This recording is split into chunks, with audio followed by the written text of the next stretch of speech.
नमस्कार। Exotic web media digital channel world wide में आप सभी का स्वागत करती हूं। और आज हमारे साथ सूरत शहर के नामांकित चार्टर्ड अकाउंटेंट श्री रुपिन भाई पच्चीकर हमारे साथ यहाँ पे स्टूडियो में उपस्थित है। रुपिन जी, आपका स्वागत करती हूँ हमारे इस कार्यक्रम में। आज हमारा जो लाइव है वो है अभी जो बजट आया है उसके रिगार्डिंग, मतलब बजट से किसको फ़ायदा है और कैसा रहा ये बजट, वो हम रुपिन भाई से जानेंगे। तो रुपिन जी, मैं आपसे जानना चाहूँगी कि अभी फ़िलहाल जो बजट हुआ है, बजट आया है, उसमें आपका क्या कहना है? आप क्या मानते हैं कि बजट इस साल का, मतलब ये 2021 का कैसा रहा? यामिनी जी, मैं ये मानता हूँ कि बजट जी जिस परिस्थिति में देश चल रहा है, जी खास करके कोविड-19 का जो प्रकोप पूरे वर्ल्ड में था जी, उसमें इंडिया भी बाकात नहीं थी। बिल्कुल सर। और कोविड-19 की असर इतनी हुई कि 4 महीना तो हमने लॉकडाउन किया।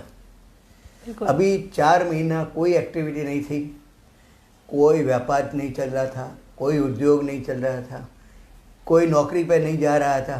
हम घर में बैठे बैठे काम कर रहे थे, वो भी काम मिले जी। तो इस परिस्थिति में देश का अर्थतंत्र जो था वो स्तब्ध हो गया था। बिल्कुल सर। पूरा स्तब्ध हो गया था। व्यापार, उद्योग, वाणिज्य, स्कूल, कॉलेज सब बंद। तो इस परिस्थिति में जब अर्थतंत्र स्तब्ध हो गया हो तो उसको फिर से रिवाइव करना अपने आप में बहुत बड़ी बात होती है।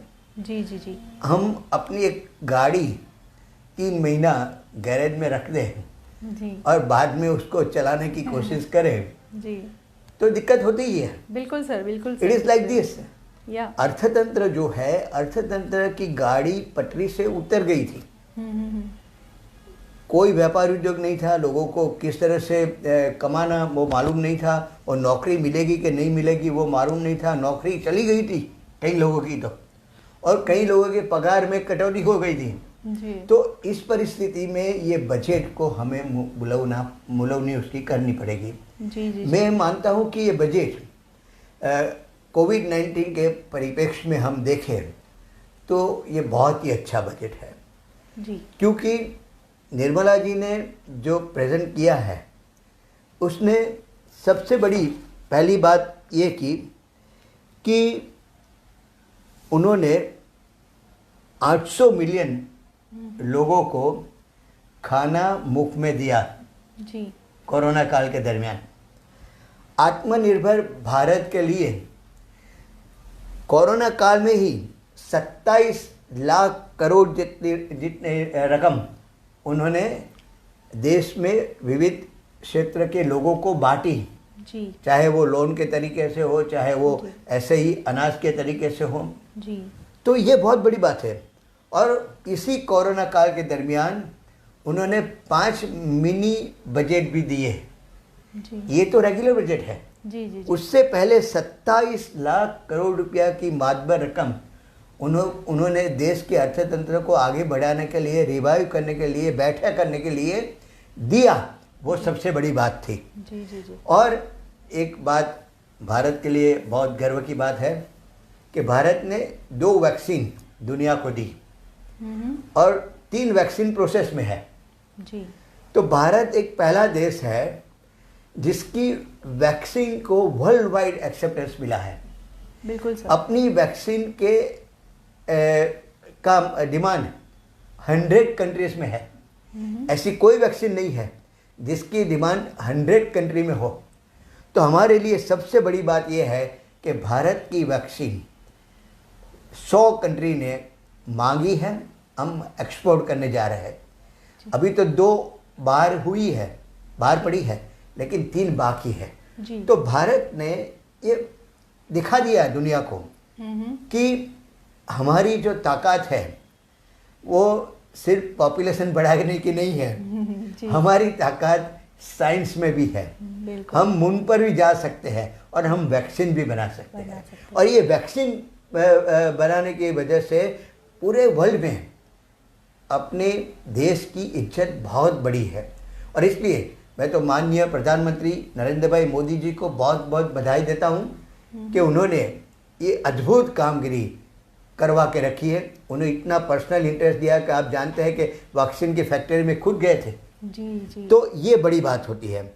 अभी ये जो बजट है, ये बजट में उन्होंने 6 पिलर रखे थे और 6 पिलर के आधार पे उन्होंने बजट पेश किया है।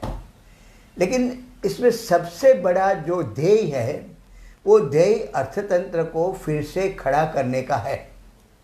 तो उसमें सबसे पहली बात जो उन्होंने कॉन्सेंट्रेट की है बजट में वो है हेल्थ सेंटर।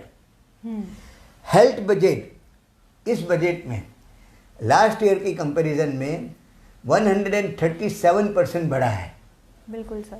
तो बहुत बड़ी बात होती है ना। हाँ, हेल्थ सेंटर, क्योंकि हम मानते हैं कि जान है तो जहान है। अगर मानवीय जिंदा रहा तो अर्थतंत्र आगे बढ़ेगा या इंफ्रास्ट्रक्चर के लिए वो काबिल बनेगा। तो हेल्थ सेंटर में उन्होंने बहुत ही बड़े अमाउंट रखा हुआ है। स्वास्थ्य के लिए इस बजट में 64,180 करोड़ रुपीस की फाळवनी की गई है। बहुत बड़ी रकम है। इतना ही नहीं, स्वच्छ भारत अभियान के लिए 5 साल के लिए उन्होंने 1,41,678 करोड़ रुपया का प्रोविज़न किया हुआ है। मतलब स्वच्छ रहेगा भारत तो भारत तंदुरुस्त रहेगा। तो इसलिए ये स्वच्छता की बात, हेल्थ की बात उन्होंने बहुत ही अच्छी तरह से इस बजट में पेश की है। दूसरा जो पॉइंट था वो भौतिक और वित्तीय पूर्ति का था। तीसरा लोगों की आकांक्षाओं पर था। चौथा मानव पूंजी के बारे में है। पांचवा नव परिवर्तन के बारे में है।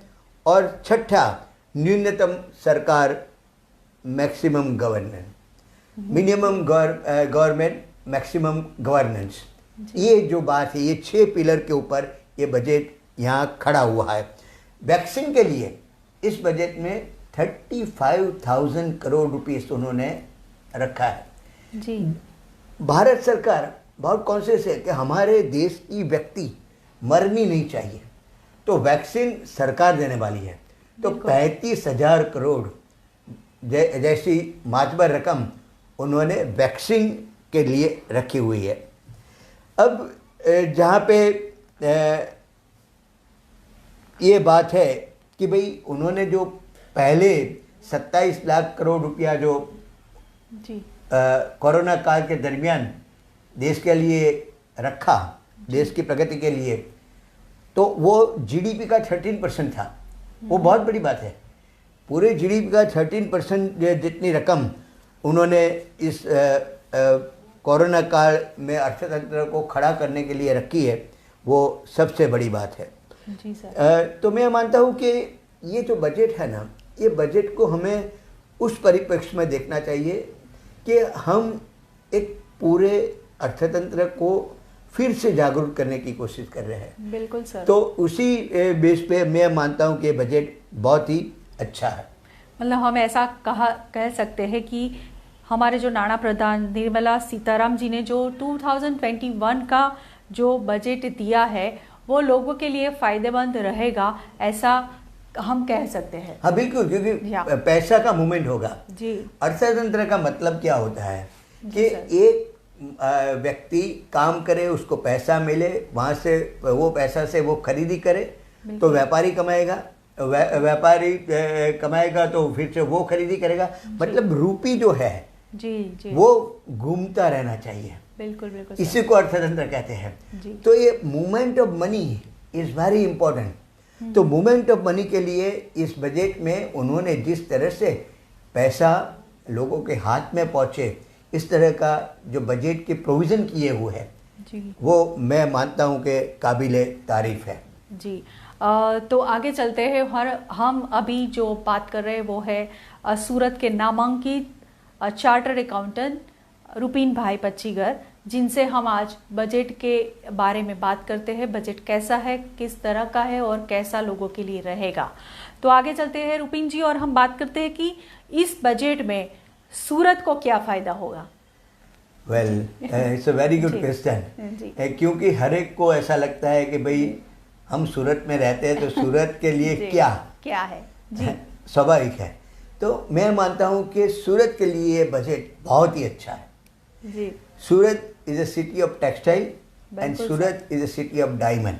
बिल्कुल बिल्कुल। दोनों सेक्टर में, खास करके टेक्सटाइल सेक्टर में इस बजट में एक ऐसा अनाउंसमेंट है कि सरकार पूरे देश में 7 मेगा टेक्सटाइल पार्क बनाएगी। बिल्कुल। जब 7 mega textile park with world wide facility के साथ बनाने जा रही है तो पूरे हिंदुस्तान में 7 बनेगा तो सूरत तो टेक्सटाइल का सेंटर है। बिल्कुल। It is our privilege.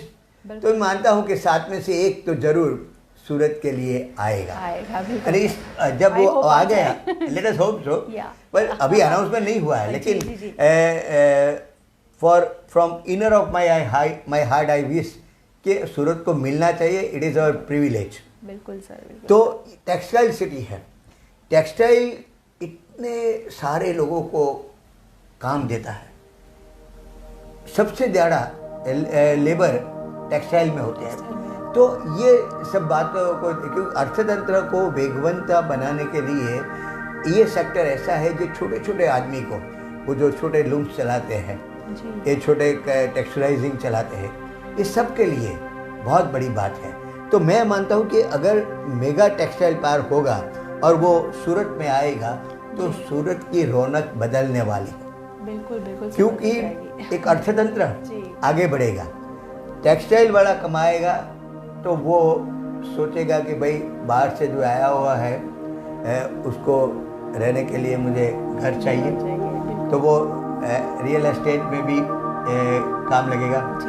इस बजट में हाउसिंग प्रोजेक्ट के लिए काफ़ी प्रोविज़न किए गए हैं और एफोर्डेबल हाउसिंग प्रोजेक्ट के लिए काफ़ी प्रोविज़न किए गए हैं। तो ये एफोर्डेबल हाउसिंग का प्रोजेक्ट जो है, जो रियल एस्टेट में आएगा, वो हाउसिंग प्रोजेक्ट के लिए भी इस बजट में बहुत अच्छी सुविधा है। मैं मानता हूँ कि अगर टेक्सटाइल पार्क यहाँ हुआ तो यहाँ सूरत का रियल एस्टेट बिजनेस भी आगे बढ़ेगा जी। मतलब काफ़ी उसमें भी मतलब बढ़ोतरी आ सकती है। जिस तरह से अभी माहौल है, रियल एस्टेट का ऐसा माहौल हो गया है कि बहुत ही मतलब नीचे आ गया है उसकी जो हम क्या उसका अमाउंट की तरह बोलते हैं, तो लोगों को आज कुछ भी लेना है बट ऐसी स्थिति में आ गए हैं कि वो ना तो खरीद सकते हैं ना बेच सकते हैं। ऐसी सिचुएशन में सब लोग आ गए हैं। तो मेरे ख्याल से ये अगर आप जो कह रहे हैं उसी तरह से जो प्लान चला तो ज़रूर रियल एस्टेट भी ऊपर आ जाएगा, ऐसा लगता है। बिल्कुल, मुझे ऐसा लगता है, क्योंकि अर्थतंत्र का मतलब यही है कि वो जो पैसा मेरे पास है, आज कई बार क्या हुआ है कि भाई मैं आज कोई खरीदी करने जाऊं और बाद में मेरे पास पैसा ना आए तो मुझे सेव करना पड़ेगा। बिल्कुल सर। बचत करते रहता हूँ। बिल्कुल। अभी क्या होगा, अभी तो दिखता है कि भाई टेक्सटाइल वाला आगे बढ़ रहा है, तो वो कमाएगा तो खर्चा करेगा तो वो पैसा छोटे छोटे लोगों के में डिस्ट्रीब्यूट होगा, उसका परचेजिंग पावर बढ़ेगा, उसका परचेजिंग पावर बढ़े तो नेचुरली अर्थतंत्र वेगवंता बनेगा। तो ये जो मूवमेंट ऑफ मनी है वो इस वजह से आगे बढ़ेगी, ऐसा मेरा मानना है। दूसरी जो बात है इस बजट में खास करके, उन्होंने इंफ्रास्ट्रक्चर पे बहुत भार रखा है। उन्होंने बोला कि भाई इस बजट में 1,18,230 करोड़ इंफ्रास्ट्रक्चर के लिए उन्होंने प्रोविज़न किया हुआ है। इतनी बड़ी रकम इंफ्रास्ट्रक्चर में आए, इसमें खास करके रोड, हाईवे उसके समावेश होते हैं। तो जब अपने हाईवे अच्छे बनेंगे, रोड अच्छे बनेंगे, रेलवे अच्छे बनेंगी, रेलवे के लिए भी उन्होंने एक ऐसा राष्ट्रीय रेल योजना बनाई है कि 2030 तक की अभी से प्लानिंग हो गई है। राष्ट्रीय रेल योजना में कितनी रेलगाड़ी बढ़ेगी, कितनी ट्रेन बढ़ेगी, वो सब बात मैं मानता हूँ कि बहुत ही अहम बात है। और उसमें भी उन्होंने रेल के लिए 1,10,055 करोड़ रुपया उन्होंने प्रोविज़न किया हुआ है जी। तो ये पूरा सीन बदलने वाला है। बिल्कुल बिल्कुल सही। जिस और रेल के लिए मैं एक बात एक और बोल दूँ क्योंकि आज जब कोरोना काल था ना, पहले तो क्या होता था कि हम कहते हैं कि भाई अभी ये मिल मजदूर है जो कामदार वर्ग है, उसके लिए खाना का प्रोविज़न करना चाहिए हमें। तो हमने खाना का प्रोविज़न किया। सूरत शहर ने, कई कॉरपोरेशन ने भी बहुत अच्छा काम किया, कलेक्टर ऑफिस ने भी बहुत अच्छा काम किया, और कई सेवाभावी संस्थाओं ने भी बहुत अच्छा काम किया, और इतने हजारों मजदूरों को खाना खिलाया। तो उसके बाद एक बात थी कि भाई मैं तो अपने वतन जाने वाला हूँ। बिल्कुल सर। तो मैं ये कहना चाहूँगा कि यहाँ अपने तंत्र में, चाहे वो पॉलिटिकल पर्सन हो, चाहे वो एडमिनिस्ट्रेशन हो, ये सब ने मिला के बहुत ही बड़ी संख्या में ट्रेन की प्रोविज़न की। जी। तो ये ट्रेन मजदूर को लेके अपने वतन गई, फिर कोरोना काल समाप्त होने लगा तो वही ट्रेन लेके आई। तो ये ट्रेन का जो प्रोविज़न है, मैं मानता हूँ कि जो प्रवासी मजदूर है उसके लिए बहुत ही बड़ी बात है। जी सर। और तीसरी बात, ये प्रवासी मजदूर के लिए ये बात होती है कि आज समझ लो ये बजट में एक प्रोविज़न ऐसा किया है, one nation one ration card. जी जी जी। ये बहुत छोटे लोग के लिए, क्योंकि आज उत्तर प्रदेश में कोई रहता है और यहाँ आता है, चेन्नई से आता है, बेंगलोर से आता है, ये जो मजदूर आते हैं वहाँ का राशन कार्ड इनके पास है, लेकिन यहाँ नहीं है। यहाँ नहीं है तो यहाँ उसको राशन कार्ड के लिए अप्लाई करना पड़ेगा, ऐसा प्रोविज़न अभी तक था। अभी क्या हुआ कि one nation one ration card की प्रोविज़न इस बजट में आई है, जिसकी वजह से जो आदमी कोई भी राज्य से आएगा सूरत में, उसको नया रेशन कार्ड बनाने की ज़रूरत नहीं पड़ेगी। वो ही रेशन कार्ड जो उनके प्रदेश में था, वो वही राज्य में था, वही रेशन कार्ड के ऊपर अनाज इसको यहाँ मिलेगा।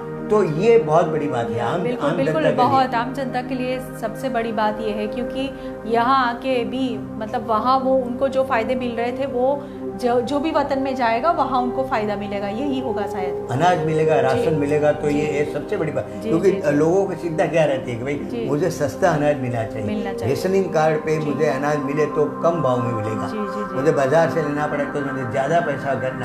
तो ये जो प्रवासी मजदूर है, माइग्रेंट वर्कर्स, उसके लिए बजट में रेलवे की सुविधा और one nation one ration card, ये दोनों बातें बहुत अहम रखती है, और मैं मानता हूँ कि ये सबसे बड़ी बात है। त्यार उसके बाद जो है वो पावर सेक्टर है। जी सर। पावर सेक्टर में डिस्ट्रीब्यूशन कंपनी जो है उसके प्रॉब्लम काफ़ी है। तो इस बजट में उसको डिस्ट्रीब्यूशन कंपनी को बढ़ावा देने के लिए, उसको प्रोत्साहन देने के लिए काफ़ी प्रोविज़न है, और उन्होंने ये बोला है कि इस तरह से हम प्रोत्साहन देने जा रहे हैं कि ये बजट के हिसाब से 2.8 करोड़ घर में बिजली आएगी। घर में मतलब एक 5 व्यक्ति का घर है तो आप गिनो 10 करोड़ के ऊपर लोगों को बिजली, जो बिजली नहीं थी वहाँ बिजली आएगी। तो पावर सेक्टर इस सच सेक्टर की आज बिजली के लिए लोग तड़प रहे हैं, अंधेरा नहीं चलता है अभी, 21वीं सदी हम जी रहे हैं। तो ये जो लाइट का प्रोविज़न है, पावर का प्रोविज़न है, मैं मानता हूँ कि बहुत बड़ी बात है। और नाना मंत्री जी सीतारमण जी ने ये कहा है कि इससे ये पावर प्रोजेक्ट के हिसाब से 1.5 लाख यूथ को नौकरी मिलेगी। इससे बढ़िया का क्या हो सकता है? बराबर 1.5 लाख लोग। और सोलर प्लांट, सोलर सेक्टर, क्योंकि आजकल सोलर की जो बिजली होती है वो बहुत सस्ती होती है जी। तो 1000 करोड़ का इन्वेस्टमेंट सोलर सेक्टर में होगा। ये बस सबसे बड़ी बात है। उसके बाद उन्होंने इंश्योरेंस सेक्टर में बहुत काफ़ी प्रोविज़न डाले हैं, और ख़ास करके मैं तो ये कहूँगा कि LIC घर में हर एक परिवार में मुंह पे आया हुआ शब्द है। बिल्कुल सर, लाइफ इंश्योरेंस ऐसा बोल सकते कि हर घर में एजेंट है, ऐसा भी बोल सकते हैं। ऐसा भी हो सकता है। तो ये एजेंट है, लेकिन आप देखो हर घर में इनके पास LIC की तो पॉलिसी होगी। बिल्कुल सर। अभी इस बजट में उन्होंने ये बोला है कि LIC का IPO आएगा। मतलब LIC कैपिटल मार्केट में जाएगी और करोड़ों रुपया वो वहाँ से, क्योंकि कैपिटल मार्केट में, शेयर मार्केट में वो जाएंगे तो वहाँ तो लोग आजकल क्या देखते हैं कि भाई उसका शेयर के भाव बढ़ने चाहिए। आज मैंने 10 रुपये में शेयर लिया, कल उसका 100 हो जाए, काम वेरी हैप्पी, राइट। तो वो वहाँ वो नहीं देखता कि मुझे उसमें डिविडेंड मिला कि नहीं मिला, वो देखता है कि मेरी कैपिटल कितनी बढ़ती है। तो इसका वो कैपिटल मार्केट का उपयोग इस बजट में हुआ है LIC के लिए कि LIC का IPO आएगा। मैं मानता हूँ कि LIC जो भी अमाउंट का IPO लाए उसमें 10 गुना पैसा लोग भरेंगे। बिल्कुल भरेंगे सर। एवरीबडी लाइक के भाई मुझे तो LIC का शेयर चाहिए। तो ये सबसे बड़ी बात है। दूसरी बात उन्होंने क्या किया कि इंश्योरेंस सेक्टर में अभी तक क्या था कि बाहर से जो कंपनियां यहाँ आके इन्वेस्ट करती थी, फॉरेन कंपनियां, उसका maximum amount cost of the project के 49% है। अभी वो अमाउंट बढ़ा के 74% की गई है। मतलब कोई बाहर की इंश्योरेंस कंपनी यहाँ आएगी तो वो टोटल 100 रुपये का प्रोजेक्ट है तो 74% वो वहाँ से लेके आएगी। तो इसमें फायदा तो देश का ही है। बिल्कुल क्योंकि वो आएगी, वो इंश्योरेंस का बिजनेस करेगी, वो बिजनेस करने के लिए ही आ रही है, उसमें कोई शंका नहीं है। लेकिन यहाँ नौकरी तो मिलेगी। बिल्कुल सर। फॉरेन के कंपनी आके यहाँ खुलेगी कोई भी काम बड़े विस्तार में, तो आज नौकरी तो मिलेगी ना लगे यहाँ इंडियंस को। बिल्कुल सही बात। यहाँ का अर्थतंत्र में मनी मूवमेंट होगा जरूर। वो भी इंश्योरेंस एजेंट आपने बताया LIC के ऐसे कई इंश्योरेंस एजेंट उनके भी हो जाएंगे जी। तो मेरा ये मतलब है कि ये मूवमेंट, इकोनॉमी के मूवमेंट के लिए ये सब प्रोविजन इस बजट में है। मैं मानता हूँ ये सबसे बड़ी बात है। लेकिन नाणा मंत्री ने बहुत केयर लिया है। उन्होंने बोला कि भाई 74% तक कोई फॉरेन कंपनी यहाँ आके इन्वेस्ट कर सकती है, इंश्योरेंस कंपनी खोल सकती है, लेकिन उसमें 50% डायरेक्टर इंडिपेंडेंट डायरेक्टर होने चाहिए। ये सबसे बड़ा है। हाँ, क्योंकि ऐसा नहीं कि वो उसके आदमी को बिठा दे डायरेक्टर, क्योंकि वो तो कोई भी डिसीजन ले सकता है। तो 50% इंडिपेंडेंट डायरेक्टर का मतलब ये होता है कि प्रोफेशनल होते हैं। कोई कैपिटल मार्केट के एक्सपर्ट हो, कोई चार्टर अकाउंटेंट हो, कोई लॉयर हो, कोई बैंकर्स हो, ऐसे इंडिपेंडेंट डायरेक्टर 50% होने चाहिए। ऐसा प्रावधान बाहर के आने वाली ये सबसे बड़ी इम्पोर्टेंट बात है। ये सबसे बड़ी इम्पोर्टेंट। तो ये मैं मानता हूँ कि ये जो बातें हैं तो ये बहुत बड़ी बात है। दूसरी उन्होंने इस बजट में जो बताई है ना, वो बैंकिंग सेक्टर की बात है। हाँ जी सर। वैसे तो लास्ट ईयर भी ये बात उन्होंने की थी, लेकिन मुझे ऐसा लगता है कि जो बैंकिंग सेक्टर में एक्ट है उसमें कोई चेंज करना बाकी रह गया था, इसलिए शायद उसका इम्प्लीमेंटेशन ऐसा जल्दी नहीं हुआ था। इस दफ़ा उन्होंने बैंकिंग सेक्टर के एक्ट में सुधार किया है और इसी वजह से अभी क्या होगा कि समझ लो एक आम आदमी अभी तक क्या था, 1 लाख रुपया FD में रखता है, बैंक नादार हो गई तो 1 लाख का कवरेज इंश्योरेंस उसको मिलता था। अभी इस वजह से ऐसा क्लियर हो गया कि भाई मेरी 5 लाख की FD है तो 5 लाख तक तो इंश्योरेंस कवर होगा। दैट मीन्स कि आप बैंक में 5 लाख की फिक्स डिपॉजिट करते हैं तो 5 लाख अगर बैंक नादार हुई तो भी इंश्योरेंस कंपनी आपको 5 लाख तो देगी ही देगी। बिल्कुल सर। राइट, तो प्लानिंग तो हो सकता है ना। हाँ, बिल्कुल। एक घर में 5 व्यक्ति है, हम 5 व्यक्ति के लिए 5-5 लाख के FD करते हैं तो 25 लाख सिक्योर हो गया। तो आम आदमी के लिए बहुत बड़ी बात है। बिल्कुल सर, क्योंकि जिस तरह से बैंक अगर डर रहता है हर एक को कि हम बैंक में पैसा डालते हैं तो हमारी क्या सिक्योरिटी है, तो जब बैंक अगर कोई फर्चे में जाती है या तो बंद हो जाती है तो उनका पैसा सिक्योर है। ये बात है मेरे ख्याल से। हाँ, बिल्कुल। तो सिक्योरिटी बढ़ गई ना। जी। बैंकिंग सेक्टर नहीं तो अभी तो क्या होता था कि अरे भाई वो फलानी बैंक अभी डूब हाँ, गई। अभी तो काफी सारे बैंकों का ऐसा चल रहा है जी। तो ये जो लोगों में अविश्वास होता था जी, तो एक विश्वास का वातावरण पैदा करने के लिए ये DIC जिसे उसको बोलते हैं कि FD के लिए इंश्योरेंस जी। तो FD के लिए इंश्योरेंस में 5 लाख तक का इंश्योरेंस अभी मिलेगा। ये सबसे बड़ी बात मैं मानता हूँ कि इसमें है जी। और ऐसे समय में भी जब कोरोना काल के दरमियान लोग अपनी मिलकत सेल करने के लिए हिस्सा दे थे, गवर्नमेंट ने ऐसा प्लान किया है कि ये साल के दरमियान भी 1,75,000 करोड़ रुपया डिसइन्वेस्टमेंट से आएगा। मतलब सरकार की जो एसेट्स है उसका सेल करके आएगा। लेकिन उनको तो क्या है, इनको बात यह है कि वो जो ये पैसा आएगा वो लोगों के लिए उनको यूटिलाइज करना है।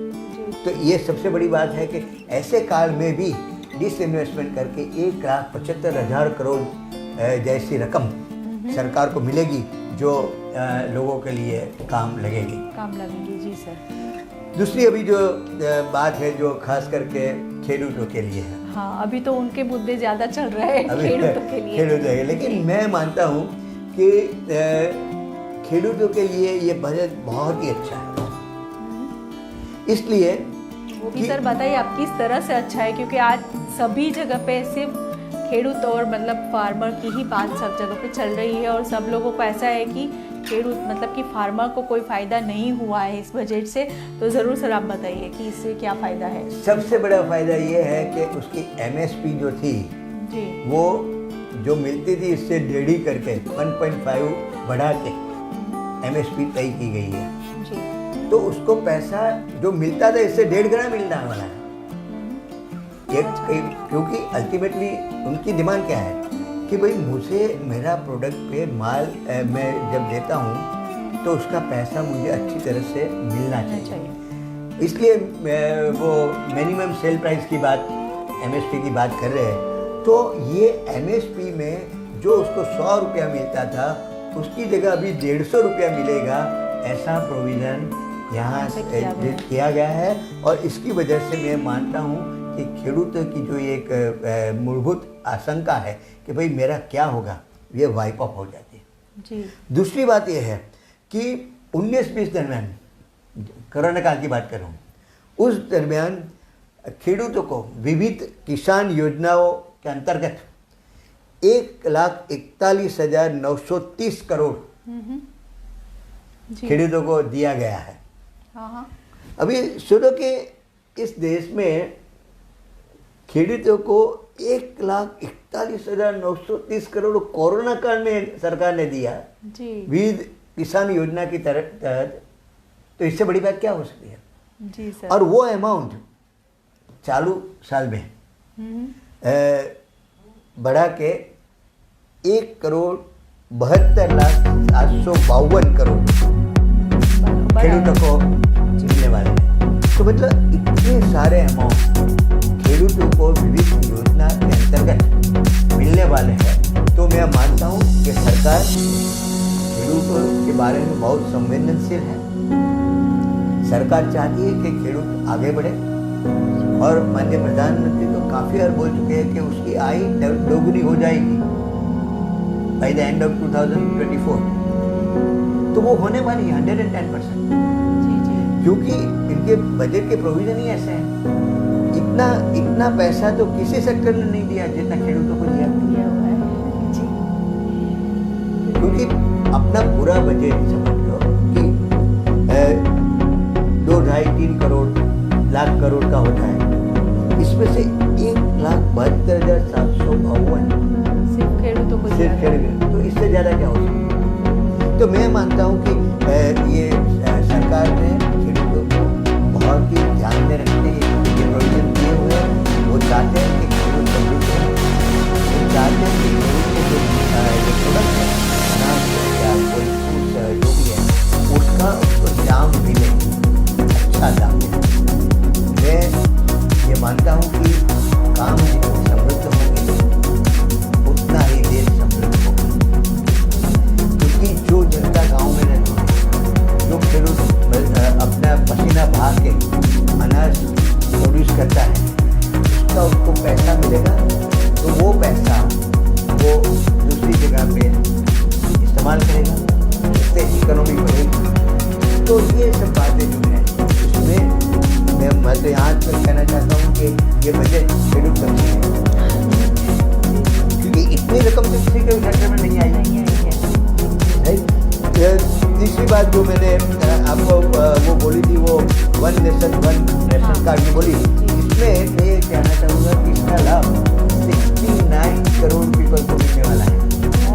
आबादी कितनी 135 करोड़, 69 करोड़ को ये राशन कार्ड का लाभ मिलने वाला है। तो ये भी बड़ी बात है, बहुत बड़ी बात है, राइट।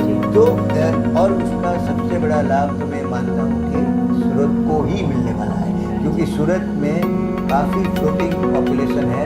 मजदूर बाहर से आके, प्रवासी मजदूर आके यहाँ बैठते हैं, काम करते हैं, कमा के अपने वतन पैसा ले जाते हैं। तो ये सब बातें बहुत इम्पोर्टेंट है।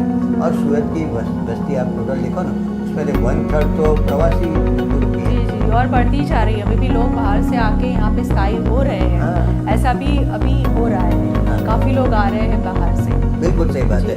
और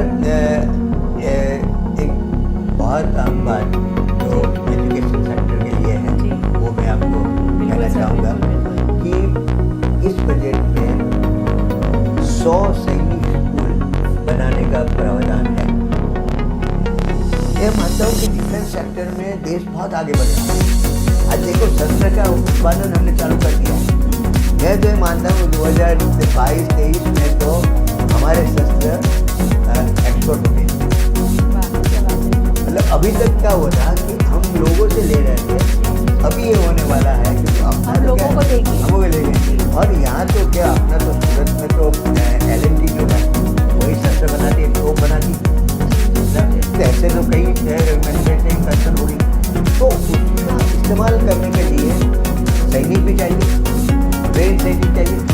तो एक आत्मनिर्भर भारत के लिए ये जरूरी है कि सैनिक ऐसे मिले जो देश के लिए अपने प्राण कुर्बान करने के लिए नहीं रुके। तो ये सैनिक स्कूल एक अपने आप में एक अलग विस्तार है, स्कूल है ये। अभी तक स्कूल सैनिक स्कूल है, लेकिन 100 सैनिक स्कूल बढ़ेगी, इससे भी अपने देश के युवाओं के लिए सैन्य में दाखिल होने के चांसेस होंगे। ये भी बड़ी बात है। तो इसमें अगर सैनिक बन गए तो नेचुरली उसको पैसा अच्छा मिलेगा, गवर्नमेंट की नौकरी है वो भी। जी, राइट। तो ये सबसे बड़ा। दूसरा, एक 15,000 स्कूलों के लिए उन्होंने काफ़ी प्रोविज़न किए, जिसमें स्मार्ट बोर्ड रूम और स्मार्ट मतलब न्यू टेक्नोलॉजी के साथ जो बनाया जाने वाला है, ऐसा 15,000 स्कूल के लिए यहाँ प्रोविज़न है। और दूसरे 4 करोड़ अनुसूचित जनजाति के विद्यार्थी के लिए उन्होंने सहाय की योजना रखी। मतलब 4 करोड़ विद्यार्थियों को इसमें फ़ायदा मिलेगा। ये बहुत ही अहम बात है। एक दूसरी बात है कि ये ईयर 2021 ये दशक का पहला ईयर है। बिल्कुल सर। तो अभी जनगणतरी अभी चालू होगी, बिल्कुल, जनसंख्या की गणतरी चालू होगी। तो ये पहली बार होने वाला है कि 2021 का सेंसस वो डिजिटल होगा। बिल्कुल सर, वैसे अभी डिजिटल हो ही गया है, पूरा डिजिटल होने में इतनी टाइम नहीं लगेगा। हाँ, मतलब अब काफी एक गणतरी आम जनता की गणतरी घर घर में जाके जो वो डिजिटल सेंसस हो, ये पहली बार हो रहा है। तो ये एक बड़ी बात है जी। तो मैं मानता हूँ कि ये जो ज़्यादातर जो प्रोविज़न है वो तो अर्थतंत्र को वेगवंत बनाने के लिए ही है। जी। ये मैं कह सकता हूँ। जी सर, मुझे एक और पूछना था, जैसे मतलब आप चार्टर्ड अकाउंटेंट है, इसीलिए मैं पूछना चाहती हूँ कि अभी एक नया सीनियर सिटीजन्स के लिए भी कुछ किया गया है, तो क्योंकि हमारे जो दर्शक है उसमें सीनियर सिटीजन्स भी ज़्यादा है, तो उनका ये क्वेश्चन है कि हमारे लिए जो फ़ायदा है वो सर बताइए आप, सीनियर सिटीजन्स को इसमें क्या फ़ायदा है? बिल्कुल, बहुत ही अच्छा क्वेश्चन है। बिकॉज जनरली सीनियर सिटीजन को ये चिंता रहती है कि भाई मेरा रिटर्न कब भरना है। जी सर। तो ये सबसे बड़ी बात जो जाहिरात इस बजट में आई है वो ऐसी है कि 75 इयर्स या उससे ज़्यादा के जो सीनियर सिटीजन की उम्र है जी, और वो उसकी आवक पेंशन की और इंटरेस्ट की है, मतलब बिजनेस में है तो उसको रिटर्न फाइल करना पड़ेगा जी। लेकिन जिसकी आवक पेंशन की है और इंटरेस्ट की है जी, और उसकी आयु 75 या उससे ज़्यादा है, तो उनको अभी रिटर्न फाइल करने की ज़रूरत नहीं है जी जी। तो एक एग्जम्पशन उन लोगों को मिल गया है जी।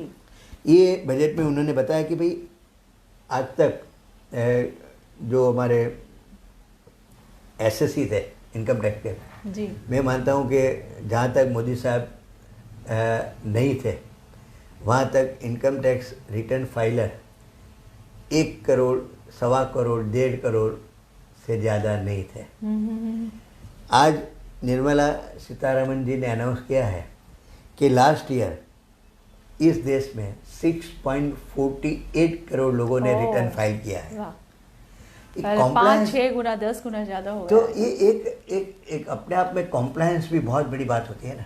जी। क्योंकि इनकम टैक्स रिटर्न फाइल करेगा तो नेचुरली उनको भी एक ये बात है कि भाई आई एम विद गवर्नमेंट जी। मैं चाहे वो 100 रुपया टैक्स देता हो या 10 लाख देता हो, लेकिन कुछ तो कंट्रीब्यूशन देता है। हाँ बिल्कुल सर, बिल्कुल। तो ये बड़ी बात है।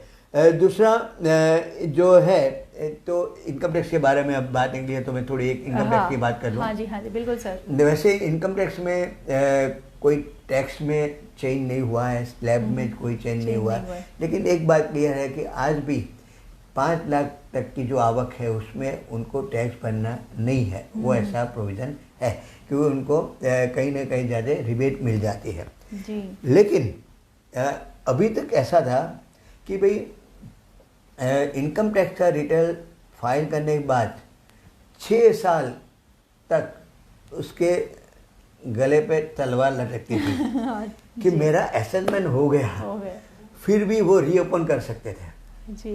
अभी 6 की जगह 3 साल कर दिए। मतलब कि 3 साल के बाद उसको रीअसेसमेंट नहीं होगा, रीओपनिंग नहीं होगी। उनका रिटर्न रीओपन करने की जरूरत नहीं है। गवर्नमेंट नहीं, मतलब इनकम टैक्स ऑफिसर नहीं कर सकते। तो एक राहत रहती है ना। हाँ बिल्कुल बिल्कुल। नहीं तो क्या 6 साल तक वो उनका असेसमेंट सब हो गया, लेकिन वो 5.5 साल के बाद इनकम टैक्स ऑफिसर ये बोले कि नहीं उसका मुझे रीओपन करना है तो कर सकता था, अभी 3 साल से ऊपर होगा नहीं कर सकेगा। तो मैं मानता हूँ कि इनकम टैक्स वाला जो प्रोविज़न है वो अच्छा है। दूसरा जो संवाद एंड विश्वास की स्कीम जो है, जो डिस्प्यूटेड रकम के लिए वो ये संवाद और विश्वास की स्कीम में जाते हैं तो उसमें काफ़ी उसके फ़ायदे हैं। वो जो है उसको एक्सटेंड किया गया है, ये मैं मानता हूँ कि अच्छी बात है। और फेसलेस असेसमेंट की बात 2 साल से चल रही है जी। इसमें क्या होता है कि इनकम टैक्स में अभी असेसमेंट के लिए अगर आपके पास नोटिस आई तो वो नोटिस को आपको ऑनलाइन ही जवाब देना है। बिल्कुल। कौन नोटिस आपको भेज रहा है वो आपको मालूम नहीं है और आप किसको जवाब दे रहे हैं वो आपको मालूम नहीं है जी। Faceless assessment. क्योंकि मैंने रिटर्न फाइल, आपने रिटर्न फाइल किया जी, आपका एक नोटिस आया कि भाई आपका असेसमेंट मुझे करना है, क्योंकि स्क्रूटिनी में ऐसा आया है कि आपका असेसमेंट मुझे करना है तो मुझे इतनी इतनी इतनी विगत दो। अभी वो इनकम टैक्स ऑफिसर चेन्नई से भी हो सकता है, बेंगलोर से भी हो सकता है, सूरत का नहीं हो सकता। जी जी जी जी। तो ये फेसलेस असेसमेंट था। फिर दूसरा स्टेप है कि फेसलेस अपील हो गई। अपील में भी उनको ये जरूरी नहीं है कि कौन कमिश्नर ऑफ इनकम टैक्स आपका अपील सुन रहा है, वो फेसलेस था।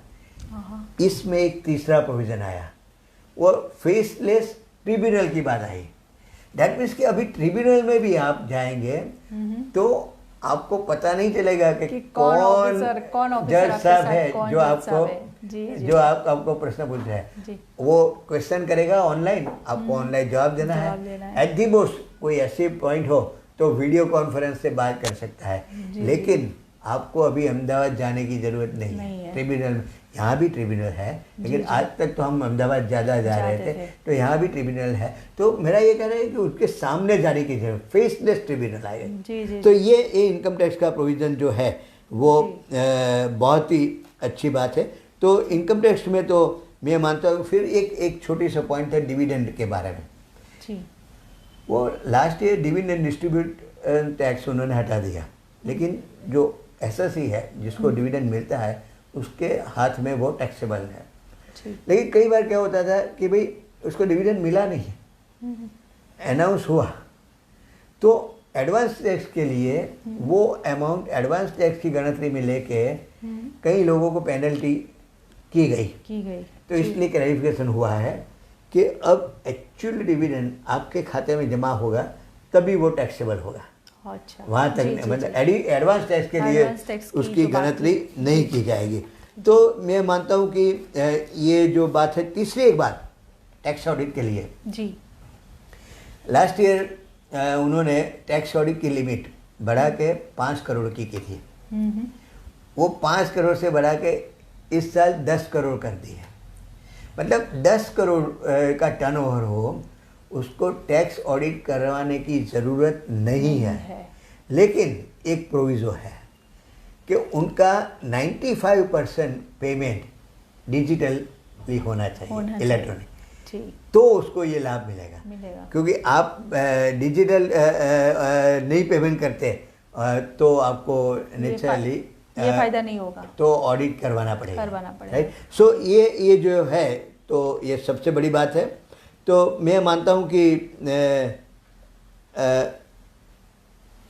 ये सब बातें इनकम टैक्स के लिए है जो हम जरूर जी सर इसके लिए बात कर रहे थे जी। हाँ, तो वही सर यही बातें थी। बट जो मेजर जो मतलब कायदे में जो फेरफार हुआ है तो वो जो हम पॉइंट में सिर्फ बता देते हैं हमारे दर्शकों को, क्योंकि ये हमने जो सभी सेक्टर्स के लिए बात की है।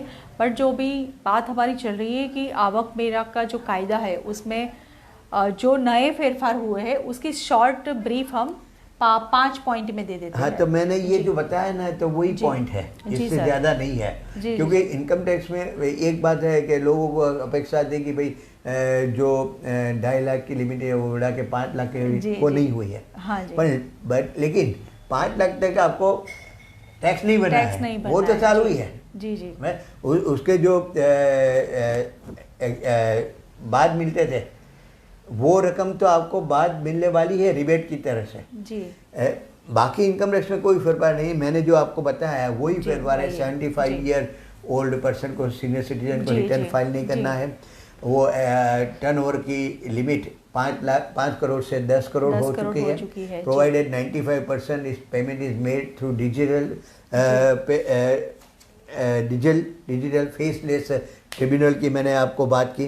फिर आपको मैंने बात की कि भाई रीओपनिंग ऑफ केसेस में 3 साल किया गया। ये सब बातें की जगह 3 साल किया गया है। तो यही जो बात है जो इनकम टैक्स के लिए बहुत अहम है और यही इनकम टैक्स का फेरफार है जी। तो ये थी जो लास्ट हमारा जो पॉइंट था, जो इनकम टैक्स मतलब कि आवक वेरा में जो नए फेरफार हुए हैं उनके बारे में रुपिन जी ने बताया। काफ़ी सारी बातें इस बजट को लेके हमने आप सबको बताया कि जो पूरा बजट अगर नहीं आप देख पाए हैं तो यहाँ पे हमने शॉर्ट ब्रीफ आपको दे दी है। अगर कुछ भी आपको ऐसा लगता है कि हमें कुछ जानना है तो ज़रूर हमारे चैनल का संपर्क करिएगा और रुपिन जी का भी आप संपर्क कर सकते हैं और कुछ भी जानना है तो आप ज़रूर जान सकते हैं। रुपिन जी बहुत बहुत धन्यवाद आपका।